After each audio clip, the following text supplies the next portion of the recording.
Okay. Okay. It's about that time, ladies and gentlemen. I am hungry. I don't have food.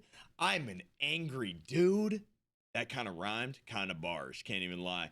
All right. Anyways, guys, it's creepy time. Scary creepy time. Okay. The internet's darkest corners. I'm very curious as to what that means. I'm very curious as to what that's gonna look like, and I'm very ready to go. Okay, so everybody grab a snack, grab a drink, sit on the couch, sit on the toilet, whatever you do, sit in bed, lock in. Hopefully you're not watching this before bed, but if you are, good luck, and I'll see you on the other side. Okay, internet's darkest corners 4, or wait. Oh, we have 3 first. Okay. Internet's Darkest Corners 3, and then we'll watch 4. Okay? Let's go.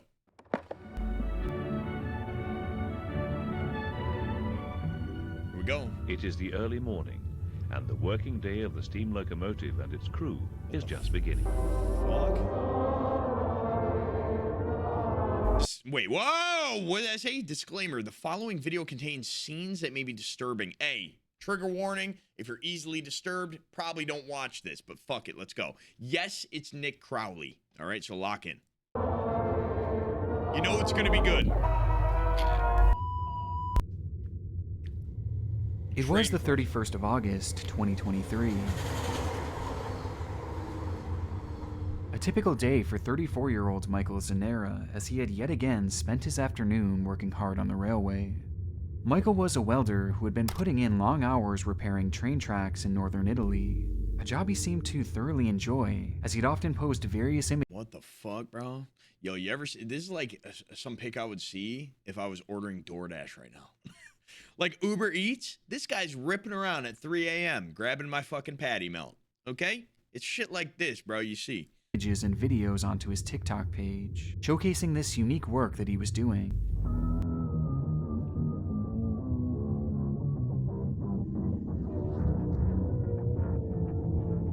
What?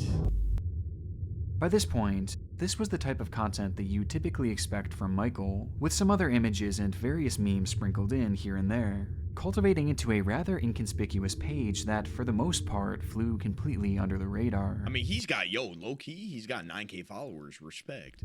Or at least it did until that final day of August, when Michael would encounter one of the strangest moments of his entire life. Okay. The post he'd share was just a single image, showcasing what appeared to be one of the tracks he had been working on, with a strange glowing cross at its center. For more context, Michael would write, "It's the first time this has happened to me while I'm balancing the rail. The crucifix came out. God definitely wants to tell me something, even though I've been calling him every day lately, because it's not a good time for me." It was quite the strange coincidence, especially considering that Michael himself was known to be very religious and a devout believer in God, and he had been calling out to God for months looking for some sort of sign to help him out of this dark patch that he had found himself in. Yo, chat, get this guy in some kind of padded room, put a straight jacket on him, feed him fucking oatmeal, and call it a day. Put a little something in the oatmeal. I don't know, bro. People like this, man, kind of creep me out. It's a little weird. We just gotta take care of them the right way. You know what I mean? And in his mind, this inexplicable red cross was it. It had to mean something. But he just couldn't figure out what. What? And so we posted the image to TikTok to share it with the world before continuing on with his work, likely having the vision of this cross looming in the back of his mind all day, trying to figure out what exactly this could be foreshadowing. And just 24 hours later, he would get his answer. What? An investigation's underway after 5 railway workers were killed by a speeding train in northern Italy. They were working on replacing parts of the track at the Brandizzo station near Turin when the locomotive slammed into them. Oh, now I feel bad. Oh, don't start doing this. Oh, man. Why do you have your lights on? What lights on? I don't got...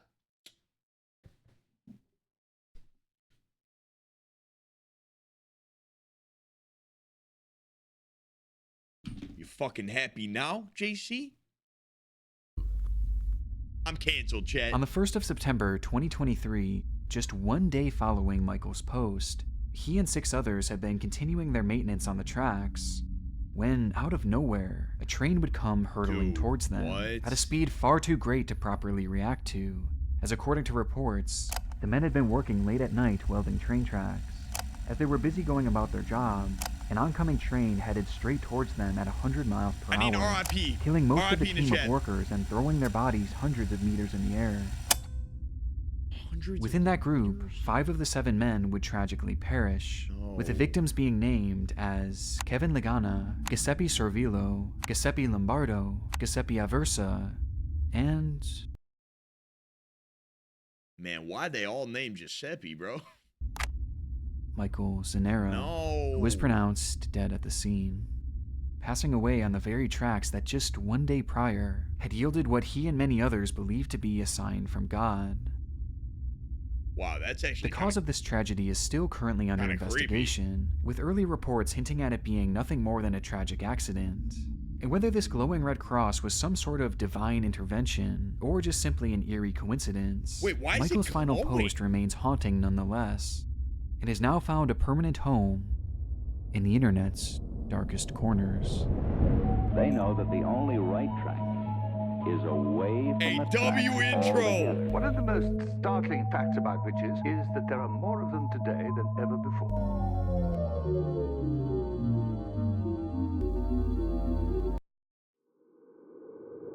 Before we dive into our next rabbit hole, I want to first thank today's Okay, let me get a W in the chat for Nick Crowley, okay? While he spits his game and secures his bag, let's get some W's and love for Nick Crowley, okay? His videos are fucking amazing. He puts a lot of effort into them, okay? His link will be in the description if you are watching on YouTube, okay? Let's give all credit to this guy. I'm just a dude who's reacting and watching, and hopefully you enjoy that as well. All right, let's go. To her husband, she must be a companion, a sweetheart, a wife, and a mother. She must know how to make her home comfortable and inviting. Husbanddie.com. Oh, hell nah. Our next case takes us to Japan, where 18 years ago, one of the strangest websites that I've ever come across would be launched for the world to see. What the f... Now, to properly understand its context, it's important to note that, in large part, Japan is a country that culturally looks down on the practice of divorce. So much so that in most cases, a partner can't separate on their sole discretion, and it must instead be approved by both parties. Chat, what country is it where the parents can decide which guy the daughter marries? What country is that, like, mainly? It's India? Like the girl doesn't have a choice in who she fucking marries type shit. It's more of a royalty thing? I feel like it is. I thought it was India, but I didn't want to be canceled again for a second time in one video. Making it a difficult thing to achieve in general, and those that actually are able to go through with it are often judged in an extremely negative light, especially by their family members. For these reasons, couples will often wind up being stuck together regardless of their feelings towards one another. And it's this very sense of being trapped with someone that you don't actually love that can lead to emotions turning sour very quickly, with many eventually reaching the point of pure hatred for their spouse. Hatred that has led to the rise of one of Japan's darkest websites, What? danasheen.com, or in English, husbanddie.com. Okay. The forum takes inspiration from the manga Death Note, a series in which characters write a name in a book which ultimately leads to their demise. It's a manifestation of sorts, and on danasheen.com, users are given an outlet to manifest death upon their husbands. But this goes far past just typing their name out and hoping that they eventually perish. Instead, each post contains Whoa. Hold on. Let's deep dive into what the fuck this says real quick. Hold on. I got carnivore-ish, but my husband doesn't even cook rice. If I cook, there will be more dishes to wash. They asked me to give money so they can buy a pack of rice. When I told her to cook some rice, she got angry.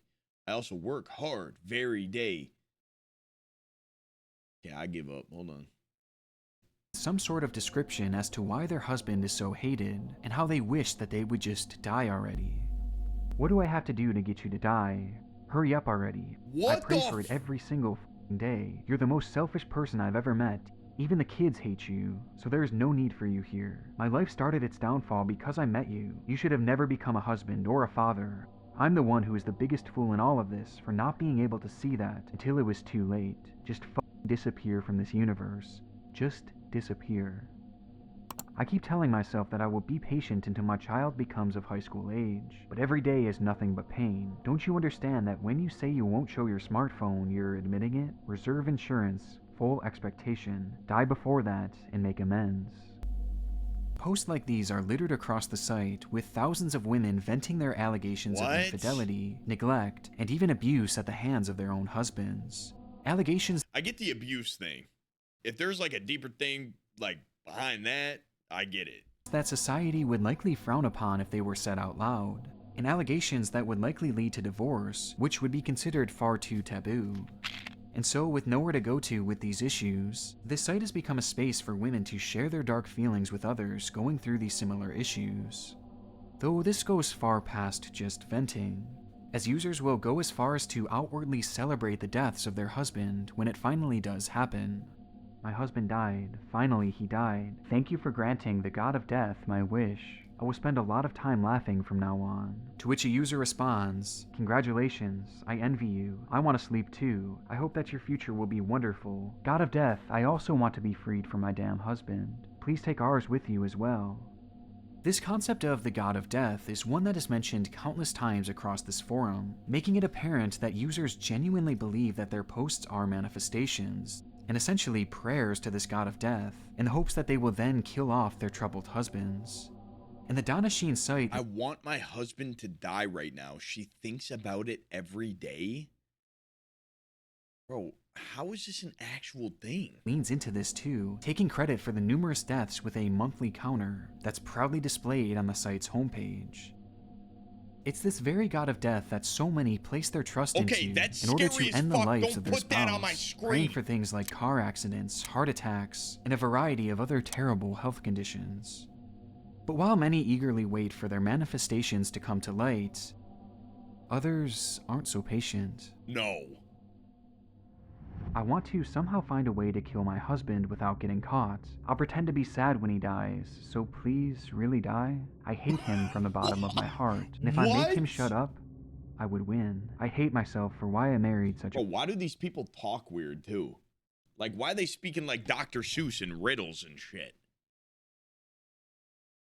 And if I made him shut up, I would win. I hate myself for why I married. It sounds like fucking Siri.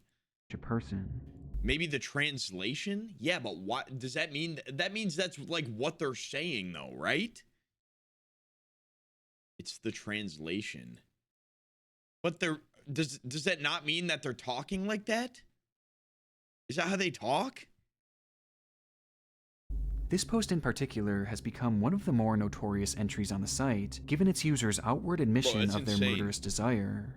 Though truthfully, it's one of thousands, as many others even take this a step further. Oh. Like one post that was so disturbing that YouTube made me remove it from this video, as it quite literally gave step-by-step instructions on how to poison that makes it so weird, like, that people can speak multiple languages. That's crazy to me. Of this certain drug into their husband's drinks every single day, a drug that would slowly cause the liver to fail, but would likely never really be noticed by regular hospital staff, making it essentially a foolproof way for them to kill their husbands. Oh my god. And this is one of many posts like this, outlining how to murder your husband and get away with it, with many even reporting their progress as it happens, due to the fact that poisoning someone in this manner takes months and even years to successfully complete.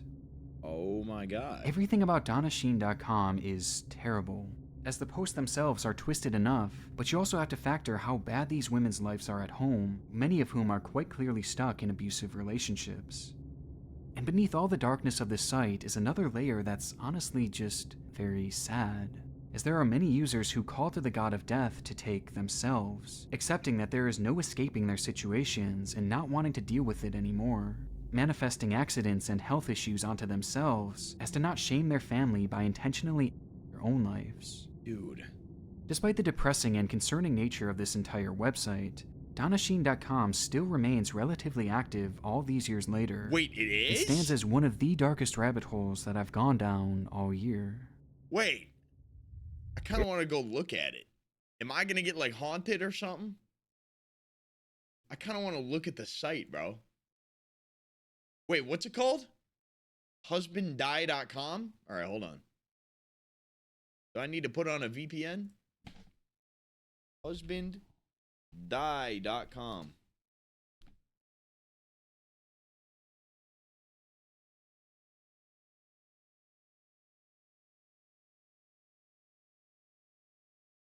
I think I just saw a picture of a hemorrhoid. Okay, hold on. Never mind. Engines are warming up, and inside the cab sits Mr. Schroeder, the engineer who has driven locomotives for many years. The safety of all the passengers depends on his skill and watchfulness. Last call for Metrolink. Fire Department paramedic on 58. What's the address of the emergency? Yes, I'm on the Metrolink train. We just left Northridge. We had a collision with something. We have a whole bunch of people going out bleeding and on the floor. Is it a train? It's the Metrolink train. Whoa. This call was placed to 911 on the afternoon of September 12, 2008, by a patron trapped inside a derailed train. Inside the cart, there was no way to fully understand the traumatic event that they had just survived, as around them stood nothing but mangled debris that once comprised two large trains. Trains that had violently collided at a combined speed of 83 miles per hour, head-on. Two trains collided head-on? Oh, that's bad.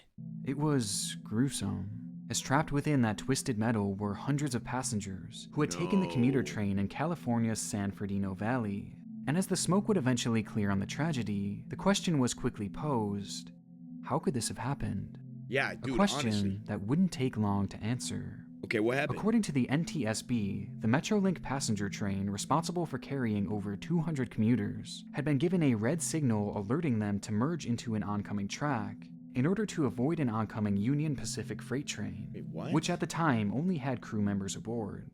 Based on their positioning, the Union Pacific freight train had the right of way, though despite this and being given the clear signal, Metrolink's engineer Robert M. Sanchez failed to adhere. Oh, in fact, despite the impending collision seemingly being dude, imminent, isn't it fucked that something as big as this is caused by some one person's decision?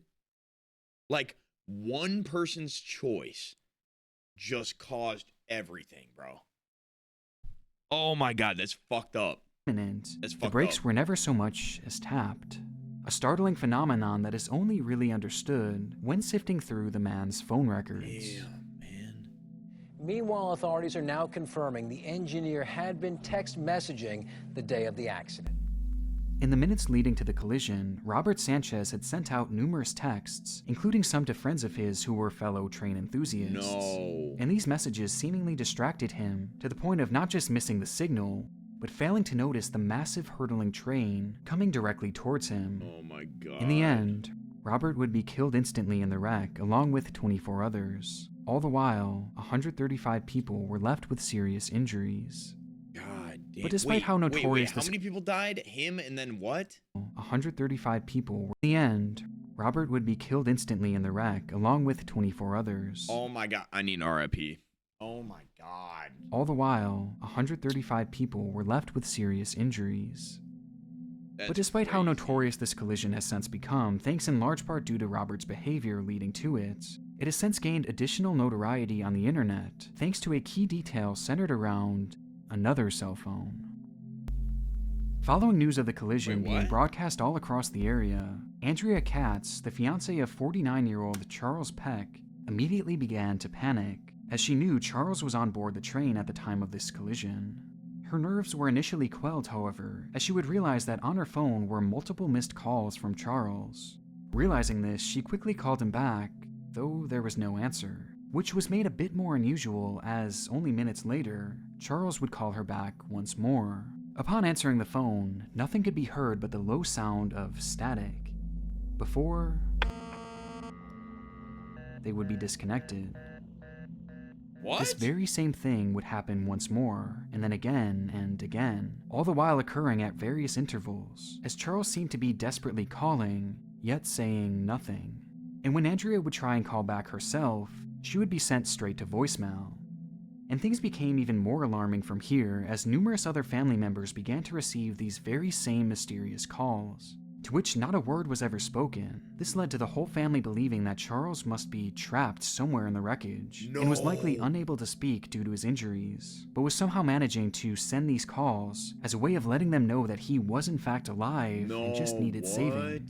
Because of this, his family members would cheer him on and give him words of encouragement every single time he called, assuring him that rescue was on the way. And sure enough, authorities would use these calls to pinpoint Charles' exact location, with the coordinates being right at the very center of the debris. And using this, rescuers would clear the way until finally, after 12 long hours, Charles Peck would be found. No! Which leads us to the strangest part of this story. Charles was dead. And not freshly dead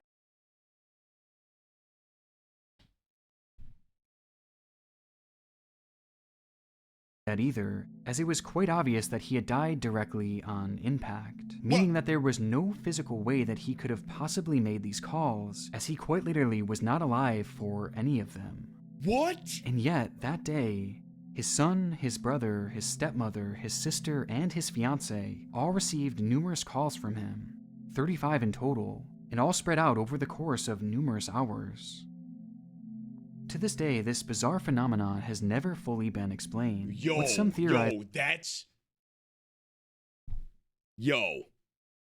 that's one of the creepiest, craziest things I've ever heard. Wait, what? I'm not even kidding. That might be one of the craziest things I've ever heard, bro.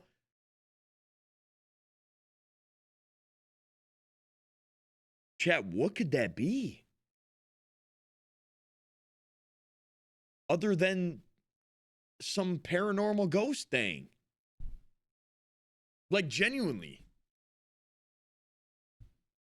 That it must have been some sort of phone glitch, or maybe even another passenger who had found his phone and was placing calls to all of his recent numbers. Though an official conclusion has never actually been given. It was not somebody random with a phone, bro. Charles Peck's phone was never found. That's one of the craziest things I've ever heard, bro. His phone was never found? Are you serious? Wait, that's crazy. That's insane to think about. I don't mean to pause this much, guys, but holy fuck, that just blew my mind. What's up, Gracie? I said Gracie. Gracie? Gracie? I'm gonna call you Gracie now with a Z. You gotta change your name now. What's up, Hollow Germ? What the fuck? Oh, hell nah. Creepy as shit. I ain't watching that, man. Alright, never mind. I don't want to, but gee. Boy, I've never been so glad what to get the rid of fuck is that, Big Bird life. ass? The Kesey witch trials? The fuck? September 19th, a man is crushed and tortured to death under the suspicion of practicing witchcraft. September 22nd, 8 individuals are hanged on the same charges. And October 17th, 4 elderly women were hanged upon the belief that they too were witches. These stories will likely ring a bell with many watching today, especially those who are living in the United States. As back in the 1600s, in the small town of Salem, Massachusetts, a bizarre mass hysteria had unfolded, leading to the deaths of 25 people, all of whom had been incorrectly labeled as witch witches. trials? The Salem witch trials are one of the darkest and most notorious tales ever told, given just how unusual the whole event was, as it just seems so hard to imagine a situation like this actually. Is that a baby in a fire?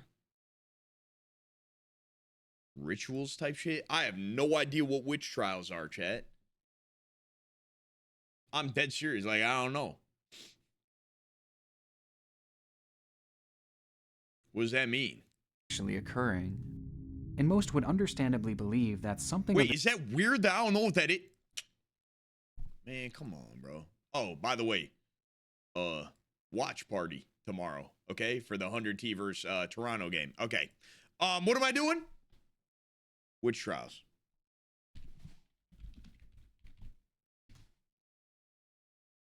Salem witch trials were a series of hearings and prosecutions of people being accused of witchcraft in colonial Massachusetts between February... Oh, hell nah. 1600 shit? That's before Christopher Columbus. More than 200 people were accused. 30 people were found guilty, 19 of whom were executed by hanging. Let me get an RIP. Let me get an RIP for that. This nature could never happen again, failing to realize that it actually already has. In fact, of the opening 3 executions, only 2 happened during the Salem witch trials, with the latter happening just 2 years ago. What? The practice was first reported to the Western world back in 1993, when the LA Times would feature an article titled, "Kenyan Villagers' Suspicions Fear Spark Deadly Witch Hunt. Evil lurks beneath the tranquil facade of 2 highland districts, where vigilantes have burned to death 44 men and women accused of practicing harmful witchcraft." The article goes on to explain how, since the previous summer, 44 men and women accused of practicing witchcraft had been burned to death in Kissy, as well as other nearby towns, a number that's nearly double the entirety of the Salem witch trials. In most cases, village mobs had formed, some several hundred strong, locking the suspected witches in their home and setting fire to the structures, as they were trapped inside. For more context, witchcraft is known to have deep roots in African culture, and despite many not having an issue with the practice in general, in the county of Kissy, a deep fear had grown over black magic in particular, with the villagers becoming paranoid. How would someone be accused of this? Like, what do they do to, like, become accused and be in that position? All right, wait. A common test was strapping rocks to their feet and throwing them in the lake. If you float and live, they hang you because you're a witch. But if you don't float, you die either way. Okay, bro. Yeah, sick life. That members of the community had been using said black magic to negatively influence the area. Despite the shocking claims made within the article, not much would be spoken of these witch trials following its release to the public, and remained relatively unknown until the rise of the internet. Okay. Witches in Kenya resulted in 11 people being burned to death. 8 women and 3 men were attacked by an angry mob and set on fire. They burnt down over 60 houses like this and brutally murdered 15 people. Most of them were elderly women. The charred corpses of 11 elderly Kenyan villagers accused of practicing witchcraft. In this incident 3 months ago, villagers watched as a group of youth. Example, in plague times, women who owned cats would not get the plague because the cats ate the rats with the plague fleas. So if you had a cat, you didn't get plague. Torture 5 suspected witches. Nowadays, incidents from the Kissy area involving witches being killed are heavily documented by villagers with cell phones, capturing images and videos of beatings, public shamings, and eventually the killings of these alleged witches. Don't put an emo of me providing some of wearing the a most helmet chilling in the imagery chat, I've bro. ever seen on the internet, and exposing the true horrors of this practice all across the world. To death. 8 women and 3 men were attacked by an angry mob. All across the killing in secret, it's often the entire village, as That's anyone crazy. brave enough to step forward in support of them would be labeled as a witch sympathizer Chet, I've and never heard potentially about face this. the same punishment. They didn't And what teach makes me this this all in even school, more bro. disturbing is that in the vast majority of examples, the accused witches that are being tortured, set on fire, and beaten are usually elderly and are far too What? frail to do anything but accept their fate. Bro, let the old Which brings us to people the do their biggest thing. question in all of this. Why? Well, despite the practice of executing witches being ingrained in this area's history, it's supposedly only really within the past 40 years or so that things have progressed into the barbaric attacks that they've become today, Yo, Beastie, thank you for prompting the some to follow, believe brother. that the ingrained fear of black magic has led to some sort of mass hysteria among the villagers, causing them to react in such a crazed manner, What's which has black remained magic? persistent for years on end now. Though there is one other element to consider. Okay. In the Kissy region, land is one of the most valuable things you can own, and coincidentally, when these supposed witches are killed, it just so happens to free up their land for the taking. Which makes it all the more interesting when you consider that most of these victims just so happen to be elderly landowners. And it goes even deeper than that. It's all about land, as not dude. only They are don't give a these fuck about a elderly witch. landowners killed, but due to their designation as witches, the family members they leave behind are usually exiled or even killed due to their relation to the witch. Oh my god. Meaning that the land can't be passed down to their next of kin, as there would be no family left in the area, making that land essentially open for the taking, thus allowing the— Damn, that's crazy, bro. All right, chapter 5, last Taylor ride. Scrum began her TikTok account back in October of 2020. Being just 20 at the time, Taylor had fallen in love with all things motorcycles, dedicating her life and the entirety of her TikTok page to this hobby that of hers. train one blew my mind. Through the following years, Taylor would post various memes and inspirational videos to her page, helping her amass a decent following along the way, with fellow riders appreciating the more niche aspects of her content, and her attempts to break the stigma surrounding female motorcyclists. Okay. Though not all of her postings were without controversy. On various instances, Taylor would film videos of herself driving recklessly, soaring well past the speed limit and performing various dangerous tricks while on the road. With the stunts growing concerning enough to the point that TikTok began adding disclaimers to numerous of her videos, stating, "Participating in this activity could result in you or others getting hurt." Oh my god, dude, that's crazy. I used to get the same, Could result in you or others getting hurt. I used to get the same warnings on my, Gordon Ramsay videos. Sick app. Many of the things that Taylor had been showcasing on her page were downright reckless, and she seemed to acknowledge this all the while, joking about it across various videos on her page. My friend who has never ran. Okay. What is getting all over me?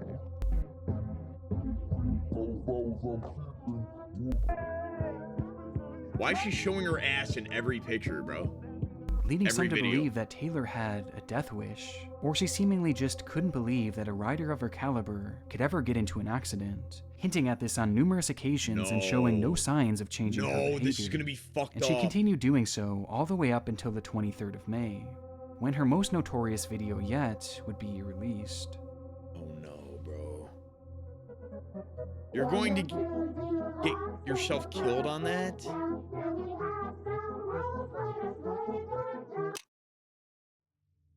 No.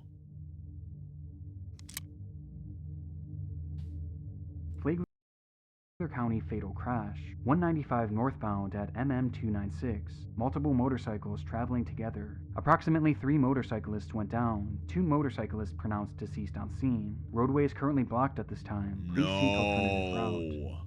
While Taylor was riding with a group of 4 other motorcyclists, the group would inexplicably begin to swerve and crash into each other, hurling each and every rider into the air and down onto the pavement below, with it all happening so randomly and so quickly that a large SUV heading straight for them was unable to stop in time, running over each of the riders. 22-year-old Taylor Scrum was pronounced dead on the scene, along with one other 29-year-old man. Oh my god. With this crash occurring just a single day after this final TikTok post. Yo, that's crazy. Taylor's story is tragically ironic, though here on the internet you can find numerous other similar examples of final postings that led to unforeseen tragedy, with one of the most haunting coming from all the way back in 2008. Alright guys, I'm new here and I have a question. As I'm driving in M mode, with the car set to P500 Sport and everything set to max, as I shift with the pedal shifters, it sounds like the transmission is banging into gear, like there is a thud that comes from the trunk when I upshift. Could this be due to the way that I'm shifting, or is this normal? And if so, is there any trick to working the shift? Let me say I am a beginner when it comes to high performance cars, as I'm only 18, so take it easy on me. This post was made by the user American No M5 way, bro. on the website m5board.com, a forum dedicated to drivers who owned BMW M5s, a pricey sports car revered by many thanks to its high speed. In the thread, some users would leave genuine advice for the young driver, but many others responded with disdain, doubting that he actually owned this expensive car at such a young age, along with some who blamed his age on these issues that he was having with his vehicle. Maybe your 2 years driving experience in your whole life is the problem. What the fuck? This is the internet. Damn, after all, bro. And so, for whatever reason, it seemed that many in the group took great offense to his youthfulness. Thanks, BC. But I through love it you, all, brother. there were a select few who expressed concern for the young driver. As based on his posting, it was apparent that he had been driving the car very fast and potentially recklessly, with one user writing, "I would much prefer an 18-year-old with brains to have an M5 than spend his money on some other piece of junk that could kill him and his mates in an accident. My only bit of advice, matey, if you crash in a big way, expect to be on the news. Enjoy and resist the temptation to drag others at the lights." As well as another user who commented, "Please be careful driving balls out. 18-year-olds and M5s don't mix well." Following this, American M5 would leave a comment thanking the entire forum for their input, even those who reacted negatively to his post. "Thanks guys, don't get me wrong, I never said I didn't respect your wisdom. Thanks for the welcome, and I am looking forward to getting to know you guys better. Josh. And I plan to have all the pics up tomorrow." With this last line referencing taking photos as proof that he did in fact own the car that he claimed to. These photos, however, never came. As a matter of fact, following this comment on January 25th, 2008, American M5 went radio silent, which is when things started to take a concerning turn. The very next day, on January 26th, news would break of a high-speed accident having taken place at 3:54 in the morning near Jacksonville, Florida, involving a car filled with 5 occupants, all between the ages of 18 to 20. According to the report, the group had driven their car onto a private airstrip in the area and had been driving at dangerously high speeds. Before, the driver lost control and ended up soaring off the edge of an 85-foot-high embankment, leading to the instant death of all 5 inside the vehicle. Oh my god. With the driver being identified in the report as Joshua Amarato, an 18-year-old who happened to be driving a BMW M5. The news immediately made its way to the thread, where one user commented, "Hey, American M5 lives in Florida, is 18, drives a gray M5, and signed one of his posts above, Josh. OMG, I hope this is not him." And another saying, "American M5, you better respond to M5 board ASAP. We all worry now." Damn. Though Josh would never post to this thread again. And from that day on, no activity would ever come from the American M5 account, Dude, making it all too eerie. likely That's that he was the so one behind eerie. the wheel of that terrible accident. R.I.P. Damn, bro. Why are these all like fucked up accidents, man? Oh my god. What a video, bro. What a video. What a video, man. That was Darkest Corners 3. We're definitely watching 4, bro. All right. This is all gonna go into one long video, definitely on the Raw channel for sure. So, if you guys are down, I'm down. Okay. Fuck, that's crazy, dude. Number 4, Nick Crowley. Come on. But this didn't matter to McKellar.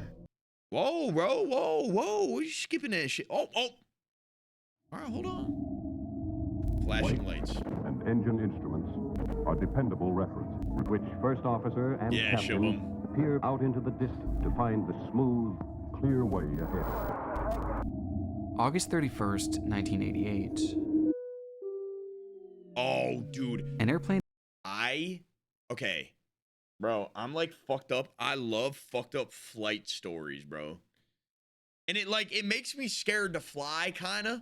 It doesn't really help my flight anxiety, but I love like fucked up, weird like flight stories. I've seen like every video of a plane crash, kind of fucked up. I shouldn't be saying that because I'm going on a plane within a week, but yeah. The plane sits motionless at the Dallas-Fort Worth airport as passengers begin to slowly take their Texas seats. Too? 78 people in total were scheduled to fly that day, with the craft being piloted by Captain Larry Davis, First Officer Kerry Kirkland, and Flight Engineer Stephen Judd, a crew that boasted an impressive 30,000 hours of flight time amongst them.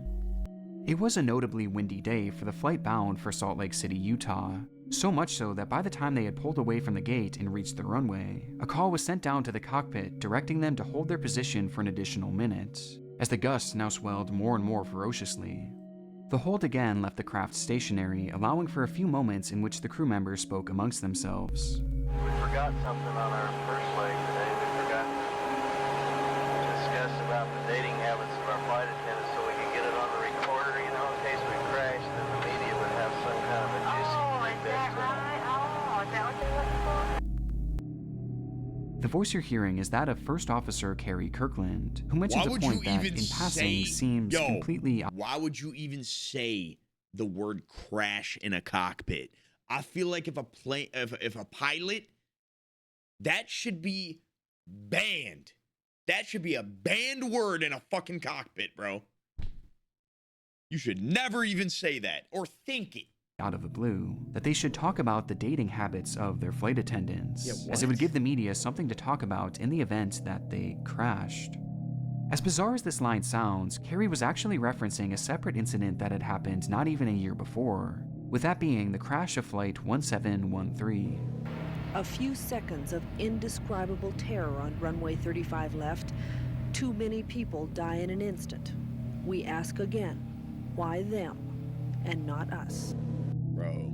In that scenario, the pilots of the flight had also been awaiting takeoff, this time in the midst of a brutal blizzard. And rather than discussing their takeoff, they instead had conversations about the stewardesses on board, joking and laughing amongst themselves about the manner in which they... Yo, low-key, this is definitely for a different stream where we do like conspiracy theories and like we get a little, we eat a little bit of a magic gummy, probably. Do you guys think life is a simulation where we die and then maybe like we take a fucking VR headset off and then it's like back to reality type shit? Like, can you imagine that? Imagine we die and you're just like, oh, that was crazy. Like, what? Where we just don't know, bro. Imagine. Oh, I think about that shit all the time and I need a gummy now. They dated around, with these pilots getting so lost in that conversation that they completely forgot to de-ice their plane. What? A mistake they likely never even realized, as just moments after takeoff, rather than the plane soaring high above the ground, it raised only slightly before falling limp, crashing into the dirt below it and killing 28 people on board, including those two pilots. The story made national and international headlines, making it a topical reference for Carrie to bring up, yet also a clearly inappropriate one, as he had failed to notice the irony in his words. Following the crash of 1713, new stricter guidelines were put in place so that pilots would keep their conversation focused on the takeoff process until they were well established in the air. Yet here, Carrie was joking around with the crew, not even noticing that he too was creating a distraction. One that sucked in not only one of the flight attendants, but even the captain himself. We were just talking yesterday, you know, about 191 seems to be the classic airline crash that the news media goes for every time. Which led to Carrie providing one last bit of gallows humor. Yeah, you know that Continental that crashed in Denver? Did you read that? Yeah, they were talking about the dating habits of one of the flight attendants. They were real nice. Yeah, they made me laugh, you know. We gotta leave something for our wife and children to listen to. He was well aware of just how much the media loved a good plane crash segment, and unbeknownst to that distracted crew within the cockpit, they were about to give them a fresh story. What? Power set. Engine estimates look good. Airspeed's coming up both sides. DR, D2. Whoa. Engine failure.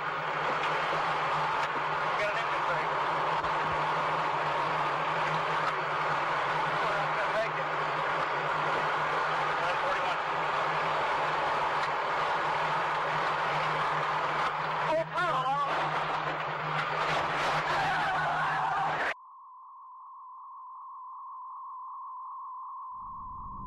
22 seconds.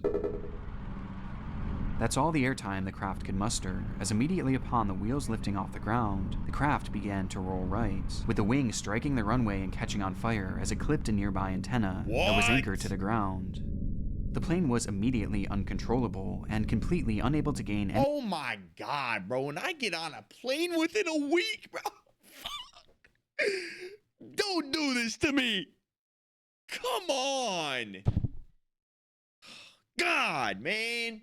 Fucking, yo, I'm about to call up Hunter T. I'm gonna be like, yo, I can't come to LA right now, bruh. Any sort of significant altitude, as it fell into a pathetic descent and crashed into the dirt below it, sliding well over 1,000 feet before grinding to a halt. Great. In the carnage, 14 people would lose their lives, Great. including 2 of the flight attendants, while miraculously, all others survived, including everyone heard on this fateful recording, all of whom were swiftly fired, though not criminally convicted, despite the fact that the crash was deemed to have been caused by their own human error. Dude. What the crew had failed to realize was that as they joked about the pilots of Flight 1713 and their untimely distraction, they too had distracted themselves to the point of forgetting an integral step of the takeoff process. They had failed to lower their wing flaps and slats for takeoff. And without these in proper position, the flight never stood a chance, making the final words inside that— Oh my God, and it was Delta? Oh my God.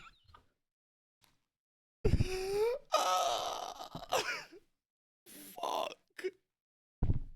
cockpit some of the most chillingly ironic ever recorded, with this audio going on to become yet another disturbing oddity found within the dark corners of the internet. Oh, God!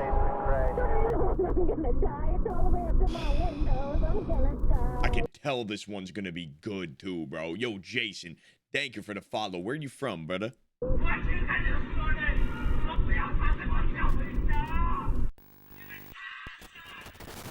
That's fucked, man. You react Before to we get into our next Aura, case, I want to first thank today's sponsor, Aura. We live in a time when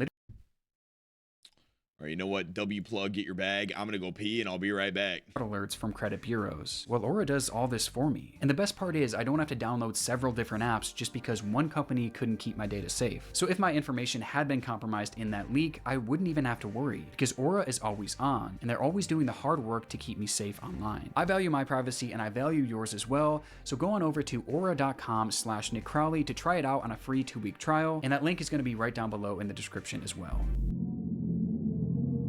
JJ didn't know how much time had passed when he first noticed the soundless haze that had moved in all around him.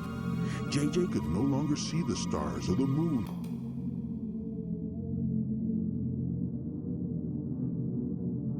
The world of flying is often a scary and complex one, and our first case shows just how important it is for pilots to properly check their crafts before taking off. Something that— Bro, ain't no way you're still talking about fucking airplanes, bro. Even as a pilot in training, 18-year-old Connor Quisenberry understood all too well. A well-studied student of the ATP flight school, Connor had made it his life's mission to become a pilot, completing a multitude of classes and courses at the school. And by the age of 18, only a few steps stood in the way of him obtaining his private pilot's license, Yeah, right. the most daunting of which being the high number of flight hours needed. And so on September 27th, 2023, Connor was scheduled for a nighttime flight with ATP instructor Timothy McKellar, in which he would pilot a— Chat, would you trust an 18-year-old to fly you in the middle of the night? To pilot your plane in the dark? Buddy probably is still scared of the dark. Okay? a small Absolutely prop plane not. on a 3-hour-long journey, thus Fuck bringing outta him here. 3 hours closer to that coveted license. McKellar was just 22, a young man himself, and he had not been Timothy's usual instructor. But that day, he was the only So the pilot available instructor to was assist 22 Connor. and the guy was In fact, 18. it was the first time the two had ever even flown together. Oh my God. And it was clear from the get-go that it was probably going to be their last. Oh my God, bro. Recognizing the importance of checking over your plane before takeoff, Connor had begun performing What's a up, lengthy JT? check of the craft to ensure that How you doing, bro? everything Where was you in from, working man? order. Exactly what most instructors would probably want to see from their students. But apparently not McKellar. As unbeknownst to Connor, his flight instructor had pulled out his cell phone during his checks and recorded the following video for his Snapchat. What?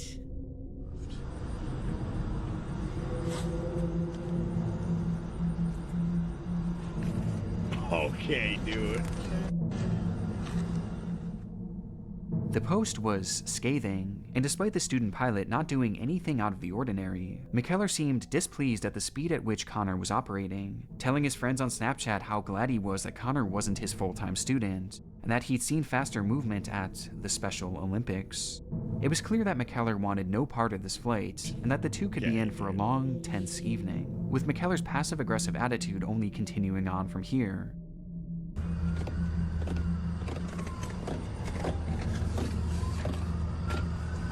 Bro, why are you tapping on the plane like that? You're annoying as fuck.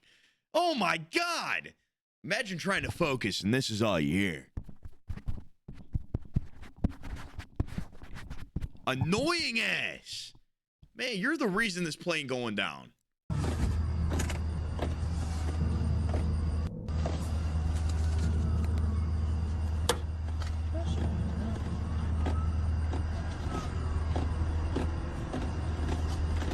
The caption here sheds more light on why McKellar seemed so frustrated. As he typed, "I don't have to be up at 4:30 a.m. tomorrow or nothing. Let's take our sweet-ass time and have a conversation instead of getting this 3-hour flight done."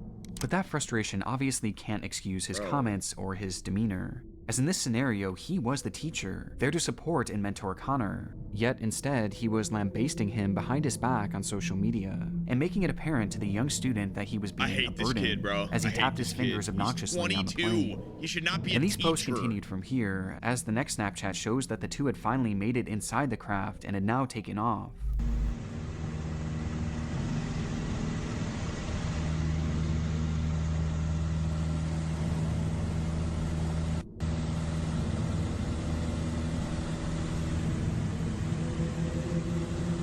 Now obviously there's a lot of context missing here. It could have been possible that Connor had said something that irked McKellar, or that he was just not being responsive to any advice given. But this seems to be immediately disproven by yet another Snapchat that McKellar posted. 1.6 hours into the flight of me giving it to him straight up. "Forrest, I don't mind you being hard on me, I know I need it." Me thinking to myself, did you really think I cared if you minded? But what I actually said is that we're flying planes, not driving cars. We can't have these weak areas this far in the game. The caption seemed to confirm that Connor was clearly trying to learn and get better, since after all, he was just a student and only 18 years old. But this didn't matter to McKellar, and unfortunately for Connor, this nightmare of a flight was about to get much worse. No, bro. Headed our way like a group of pissed off hornets, McKellar posted, accompanied by a screenshot of a weather radar showing heavy rainstorms in the direction in which they were headed. Bro. This was the final post ever made to McKellar's Snapchat, as moments later, the small craft would lose contact with flight control and disappear into the stormy night sky. Oh no. It wouldn't take long for the plane to be found, or at least what was left of it, as using the final posting from Timothy's Snapchat story, a search team was able to track the craft down to a wooded area behind a church, with the flight having ended in a terrible crash due to the turbulence from that storm.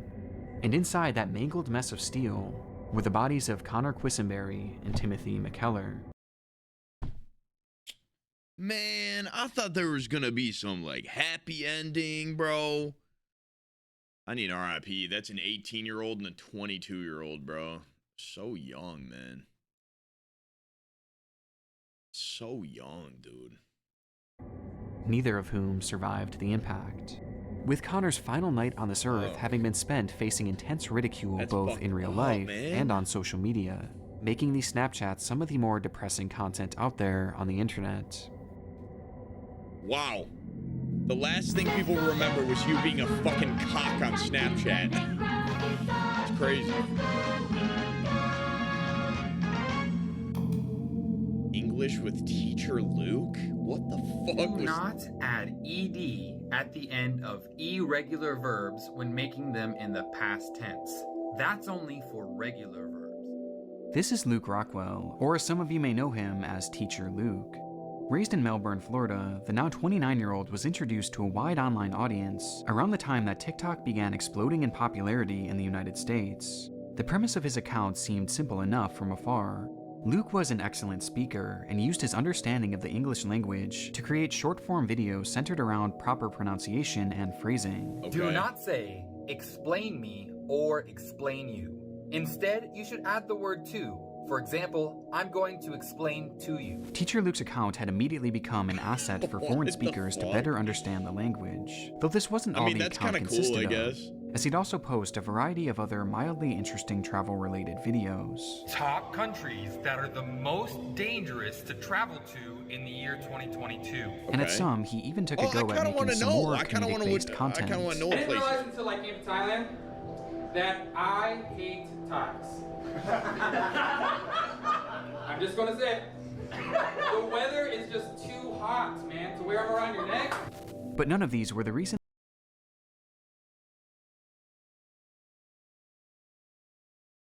Yo, that was so funny, bro.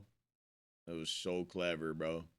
That the account grew to the size it did, as initially his page was followed by nearly 3 million TikTok users, thanks mainly to his more edgy content, leading to some clips that I'm certain some of you have seen before.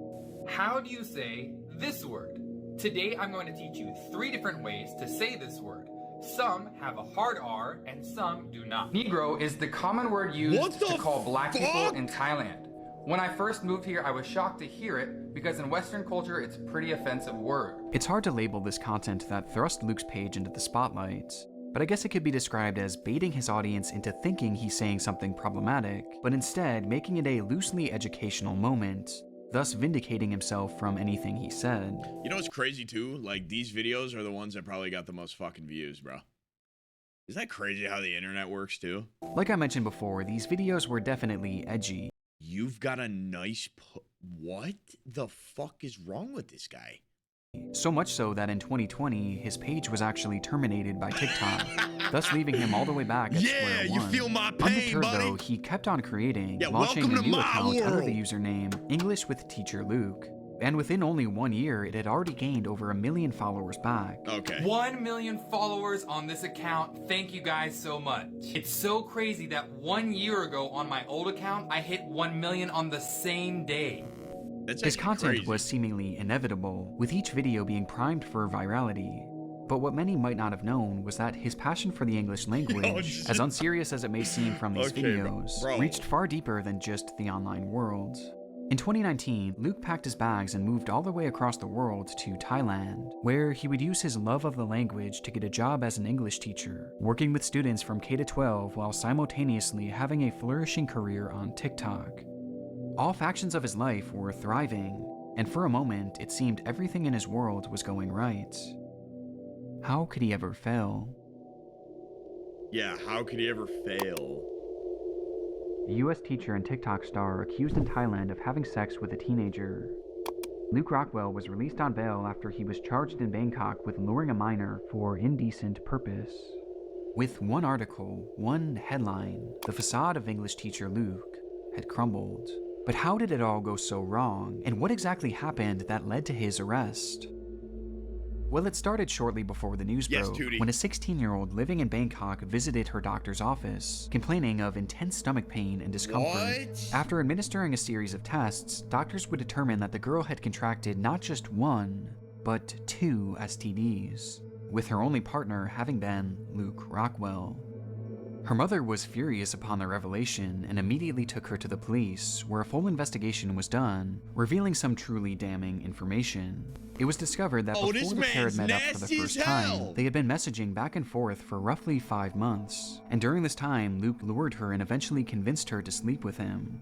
And while this is horrible enough, some agencies actually reported that the girl was a former student, and had become a fan of his content, which led her to reconnect with her former teacher, insinuating that the grooming may have stemmed back even further than just those 5 months. But I need to note that I was unable to find any solid proof of this, so take these reports with a grain of salt. Bro. But what is known for sure is that while they were seeing each other, Luke asked the girl to keep their relationship private until she had turned 18, so as to not turn any heads. And during this time, Luke never mentioned having STDs, and instead he promised the girl that he was clean, even lying to the point that he had showed her a copy of his medical history, which was likely either forged or completely out of date. Bro, this is just getting worse and worse. This is just, oh my God. Luke's actions were heinous, and his words were that of a man who knew he was doing wrong, yet actively trying to get away with it anyway. And if all these charges weren't horrible enough, the investigation into Luke revealed one final proverbial nail in his coffin, as the investigators had discovered undeniable proof that these alleged encounters had taken place. Proof that came in the form of video recordings that were all done without the victim's knowledge. Following the discovery, Luke was arrested and his TikTok page was removed once more. But despite the evidence for these charges lobbied against him, it appears that Luke isn't actually in prison, at least not yet, as after quickly making bail, some internet users claim that they've seen him around Bangkok, enjoying his life and acting as if nothing happened, even posting stories on what appears to be his secret private Instagram. I was unable to find any updates outside of this, making it unclear whether Luke is still on bail, if he's been taken back into custody, or if he ended up beating the charges. So for now, it's uncertain how Luke's story will end. But it's still disheartening to know that his presence is still looming out there in the Damn, bro, this man is just out there too. This man's just out there running around, spreading his STDs throughout the world. shadowy corners of the online world. Yo, that...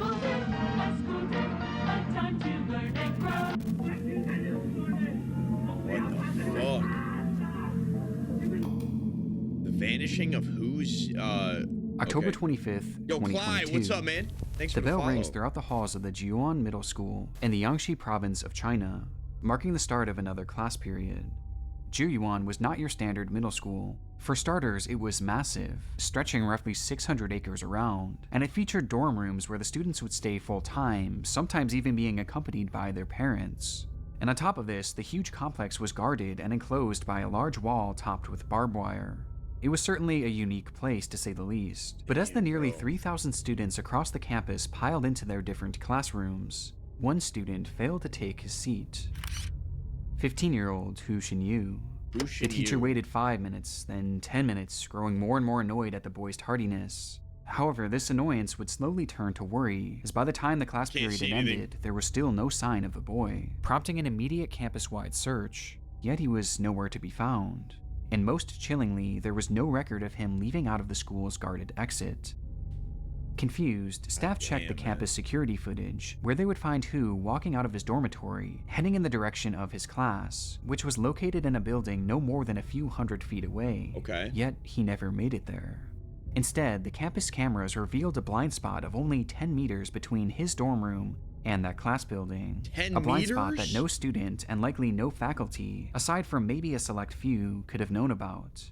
And yet, within that blind spot, Hu had vanished into thin air. Yo, that's crazy. In between these buildings... You know somebody studied that blind spot, bro, and knew that there were no cameras, no people that were going to see it, and literally hopped him as soon as he got into that little area, bro. Was a path that led to a large park on the premises, That's in which many crazy. assumed Hu had probably slipped into. But when police checked the area with their tracking dogs, their search yielded nothing. So they took things a step further, this time doing a deeper search of the campus itself, even looking into septic tanks and water tanks, checking every square inch. But again, no trace of the boy was found. All they could uncover was his cell phone and other personal belongings that were left behind in his room, with the only object of his missing being a small recorder that he had purchased a few days before.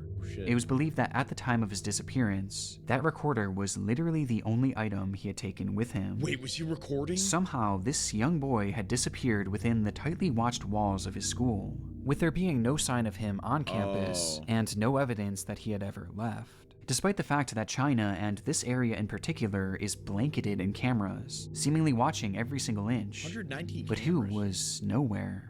It was as if the school had swallowed him whole. What? Shortly after his disappearance, Hu's mother began desperately posting to Douyin under the account Xinyu's Mother Searching for Son, where she begged the public for help in finding her missing child, with the clips of these plaintive pleas sparking immense interest from a vast number of people across the web, leading to the case immediately exploding in popularity that only continued to grow as new disturbing information began to surface. It started with a revelation made by an internet user in China who mentioned that Hu was not the first student to go missing from the school. In fact, these disappearances were becoming seemingly a yearly occurrence, prompting immediate speculation about the school and their potential involvement in these disappearances. What? With the school becoming more suspicious, as reports began emerging that once police had arrived, they realized that there was data missing from the CCTV cameras, with many of the cameras on the premises conveniently malfunctioning on that specific day that Hu had vanished, almost as if the footage had been deleted afterwards. But not before one of the guards had supposedly snuck a video which he claimed exposed what really happened that fateful day.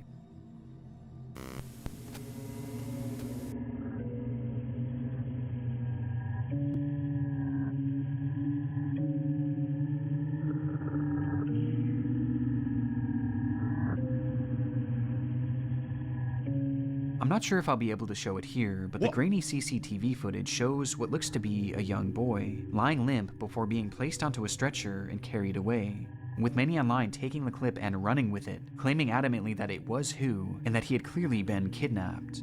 And this wasn't the only supposed recording of the incident, with the other evidence coming from the recorder that Hu had been carrying. But although at this point the device was never recovered, one internet user claimed that it featured a cloud storage system, in which he was able to hack into and access Hu's final recording from that day, with this clip being even more disturbing.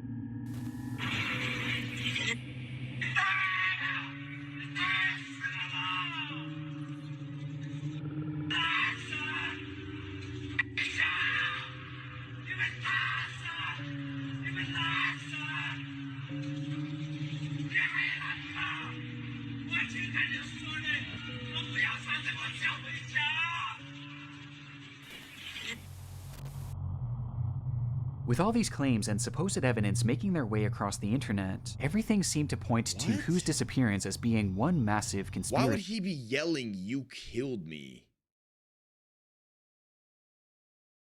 What? Like, you're dead, though.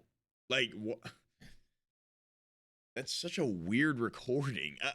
One in which the school was not only working to cover up, but also seemed to actively play I don't know if that role one's in. real, But Chet. why? It's hard to What believe. was so special about Hu that made him a target? Well, one account from a supposed student of the very same school stated that before the boy had vanished, the school held a mandatory health evaluation, where Hu's blood was drawn, revealing that his blood type was P.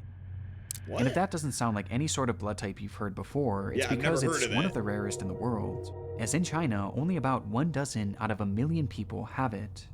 Because of this, it was claimed that Hu had been killed in order for his organs to be harvested and used as a transplant for a local official who shared the same rare blood type.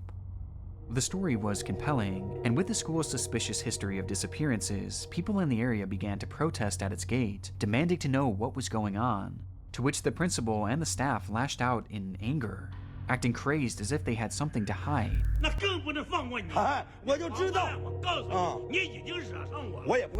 Which only added further fuel to the fire. And with all these disturbing accounts and details coming out from all across the web, the fire raged more and more intensely as the theories grew wilder and wilder, until What the fuck? January 29th, 2023, when a man walking his dog stumbled across the body of Hu Xinyu as it hung lifelessly in the woods, alongside a brick wall just barely 60 meters away from his school. Next to his body was the voice recorder that had multiple audio messages stating his intentions to end his own life, which was done using his own 2 shoelaces. What? In the time since his body was discovered, lots of new information has been brought forward by officials, who sternly stated that both the recording and the video of Hu had been completely faked, along with a variety of other details that the press had leaked, and that an autopsy revealed that he had no injuries other than those that were self-inflicted, and most importantly, that the body included all of its organs. It was also discovered that his journal revealed that he was more troubled than many had believed, and that he was going through a difficult time, with his grades suffering drastically, leading to these dark thoughts. The whole case was honestly a mess, and especially the coverage during the height of its popularity, as it's now clear that people were simply making up stories and even evidence, which the media ran with without question, leaving us in a strange place where it's impossible to tell which stories and which details were actually real. But to this day, the case still remains polarizing, with many continuing their suspicion of the school and their involvement, with the most common argument being that the school had been searched over and over and over again, got caught, so they and yet flipped the no one saw script. the body. Along with this, many have taken exception to the idea that Hu could have carried this all out with just his shoelaces, as he was there for over 3 months. Could they really have supported his entire body weight for that long without snapping? Well, some people actually tested out the strength of these shoelaces to see for themselves, leading to various degrees of success. Yeah, see, that's weird. That's what I was thinking. Fuck.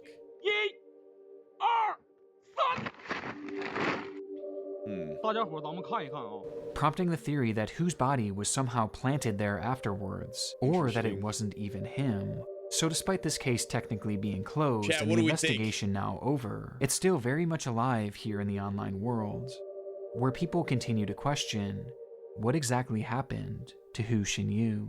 Chat, what do we think? Do we think self-inflicted? Let's take a look at Dewey's Rules of Water Safety. Now, if you ever find yourself in trouble in the water, relax. If there's an emergency, inside job. go to What the is nearest this creepy telephone shit and I'm dial looking at right now? 911. You got it? Good. It was a freak occurrence. 47-year-old Deborah Stevens was making her way through her typical route delivering newspapers when suddenly the skies opened up, dropping down a historic flood on Fort Smith, Arkansas. But knowing she had a job to do, Deborah pushed on, dodging closed and flooded roads in an attempt to get to her usual paper route. A risky decision that proved costly, as upon attempting to take a new path behind a set of apartment buildings, Deborah's car would be swept up into the floodwaters, pinning her vehicle against a set of trees. And in a panic, she has calls anybody the ever been police. trapped in a flood before? Where's your emergency? I have an emergency, a severe emergency. I'm in a flooding. My car veered off the road while I was doing my newspapers, and I'm flooded over here on the end of Kincaid, and it's all the way up to my windows, and I can't get out, and I'm scared to death, ma'am. Can you please help me really bad? I need you to calm down. I need you to tell me where you are. Upon establishing contact with 911 operator Donna Renew, the two began their work trying to determine where exactly she had been trapped, Wait, I feel like as I've this heard area this was one completely before. unfamiliar to Deborah. I don't know, ma'am. I'm on the end of Kincaid. Oh down here my by these God. apartments. There's some apartments on Kincaid. I don't know what they're called. What color is your vehicle? Yeah, dark. It's gray SUV, lady. The water's all the way up to my windows. Okay, hold on for me. Don't hang up. And you're at close to the area 5801 Kincaid? Yes, ma'am. I need help right now. The urgency of the situation is clear just by hearing Deborah's voice, as she pleads with the operator to send someone out to her as soon as possible, recognizing that the water was likely going to consume her in the following minutes, leading to Deborah growing more and more panicked. Please send somebody fast to get me. I'm scared. Okay, listen to me. No, bro, this one's fucked up, man. You're not going to drown. Just calm down. Well, ma'am, it's all the way up to my chest. Okay, please listen, hurry. I understand. Hold on for me. I'm scared. I'm sorry. It's fine to be scared. You have a right to be scared. I'm scared. Though this is where this fairly normal 911 call begins to take a strange turn, as Deborah's urgency was not reciprocated by the operator, who began to not only dismiss Deborah's worries, but seemingly become annoyed at the trapped woman. Somebody save me. Am I not on the phone with you trying to get you some help? Yes, but I need somebody to get me out before I die. I'm sorry. You're not going to die. I don't know why you're freaking out. It's okay. I know the water level you is don't high. say that. I understand that, but you're freaking out. This one pisses me off, bro. I remember this one, bro. But are they not going to come and get me? You said what? I'm sorry? When are they going to be here? As soon as they get there. Man, my phone's going to die, and they're not going to find me, and it's going to ruin my brand new phone. Do you really care about your brand new phone? I mean, Bro, you're I hate this crying bitch. for your life. I don't Who give a cares fuck. about your phone? This one And this pissed me off, frustration bro. only grew more and more visceral, This as one she then pissed me began to off place the so blame bad. onto Deborah for getting into this predicament in the first place. Hold on, okay? She's literally dying on the phone, bro. I'm You're scared. not being rude. I know you're scared. Just calm down for me. I'm scared. I've never had anything like this happen. Oh my God, dude. If I was her husband, I'd be in prison for the rest of my life. That's all I can say. Well, I'd be in prison. I don't give a fuck, Don't bro. drive in the water. Couldn't see it, ma'am. I'm sorry, or I wouldn't have. I don't see how you didn't see it. You had to go right over it, so. No, ma'am. I was in a drive. I was in a parking lot. There was no water where I was at. Yeah, she'd be The dead. water just didn't appear. At this point, the call had been going on for well over 15 minutes, but still no help had become visible to Deborah, who, despite knowing just how close to death she was, remained as composed as she could be, just thankful to have someone there talking to her, even if that person on the other end of the line dude, I'm was just thinking, like, if that's my wife, bro, you know? Ma'am. What's your name? Donna. Donna, thank you for being here. Like, for me, if Miss that's, Donna. bro, if that's Tootie, Donna's Though all of dead. this failed to stop the obvious Like, annoyance of the straight up. operator, who, after nearly Donna's 20 dead. minutes now, couldn't help but sneak in a laugh. in between both apartment complexes on this street at the dead end. In the very back side, there's a bunch of trees. I don't know. Right there, she showed 5801 at the end. Before finally just losing it. These people are out, they can all see me. They're all standing out there watching. Miss Debbie, you're going to have to shut up, okay? I need you to listen. Listen. Oh, bitch, you're getting... Yo, I can't watch this. Piss me off. Oh, my God.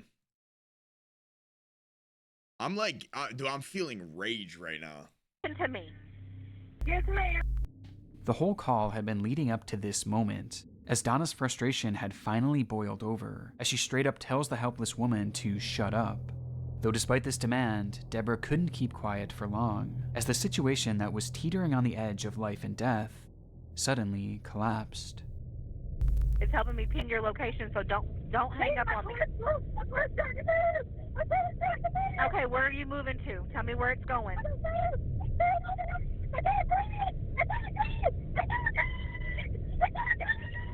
Okay, tell me where you are.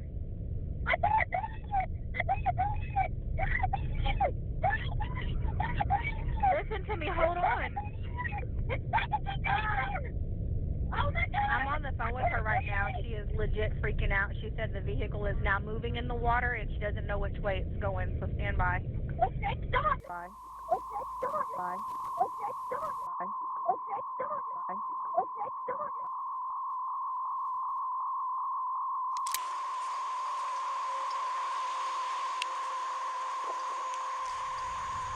I'm standing around the very back side of the apartment complex on the southeast side, and the only part of her car I can see is the roof and the dome light that's on in it.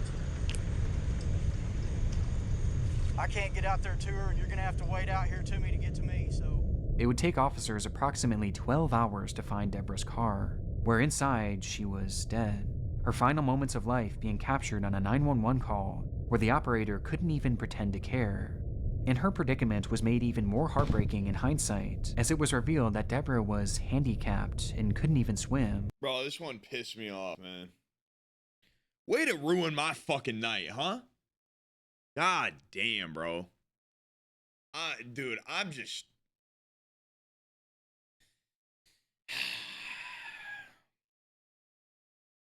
In fact, she had a crippling fear of water. Following the release of this dispatch call to the public, heavy criticism was immediately placed onto Donna Renew, with hundreds and thousands of people signing petitions calling for criminal charges to be made against her. But no such charges were ever made. In fact, she wasn't even fired for her role, because this was her final shift anyway. She had submitted her 2 weeks notice exactly 2 weeks before, and this just so happened to be her final shift, which perhaps explains her attitude. And with one last cruel twist to the story, just 3 weeks after Deborah's passing, her mother Nancy would pass as well, with family members claiming that it was due to a broken heart, and the stress caused by the ordeal. Though despite this and the fact that Donna Renew has never apologized for her actions, Deborah's family has gone on to forgive her nonetheless. With Yeah, you ain't getting that from me, I'm just saying.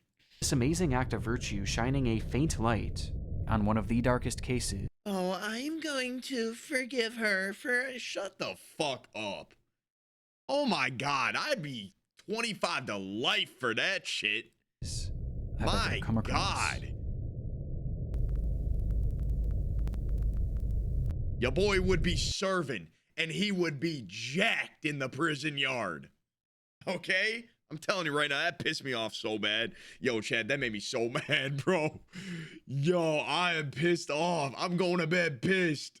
Oh, no, bro. Oh, my God. We had such a good stream, and now I'm mad.